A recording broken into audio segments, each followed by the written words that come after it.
வந்து வணங்கி நிற்கிறது போல ஒரு கனவு அவனுக்கு கிடைக்குது.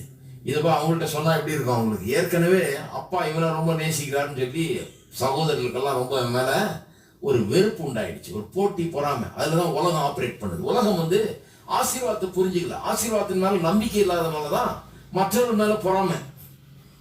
ஹலோ, மற்றவங்க மேல பொறாமப்படுற ஆளுங்களை பாருங்க, அவங்களுக்கு ஆசீர்வாதத்தின் மேல நம்பிக்கை இல்லை. நம்ம ஆசீர்வாதத்தை நம்பினா நம்ம எதுக்கு மற்றவங்க மேல பொறாமப்பட்டோம்? கடவுள் நம்மள ஆசீர்வதிக்கிறாரு. அப்புறம் மற்றவன் என்ன வச்சிருக்கிறான்னு பார்த்துக்கிட்டு அதை பார்த்து எரிஞ்சுக்கிட்டு இருக்க வேண்டிய அவசியம் கிடையாது. வயிற்றுச்சல் பண்ணிட்டு இருக்க வேண்டிய வேற அவசியமே கடவுள் நம்மள ஆசீர்வதிக்கிறார். நம்ம நம்பும் போது நமக்கு மற்றவங்க மேல பொறாமலாம் கிடையவே கிடையாது. நான் சொல்றேன், இன்னைக்கு கிறிஸ்தவர் மத்தியில சபைகள்ல இன்னைக்கு ஆசீர்வாதத்தை பிரசங்கிக்காதனாலதான் நிறைய கிறிஸ்தவர்கள் பொறாம போட்டி எரிச்சல் இருக்கிறாங்க. மற்றவங்க மேல பொறாம போட்டி, அவருக்கு இவ்வளவு இருக்குது, எனக்கு இல்லை, இவன் இப்படி சம்பாதிச்சானோ, இவன் என்ன பண்ணானோ, அது பண்ணா, இந்த பேச்செல்லாம் பேசிட்டு இருக்கிறாங்க. ஏன்னா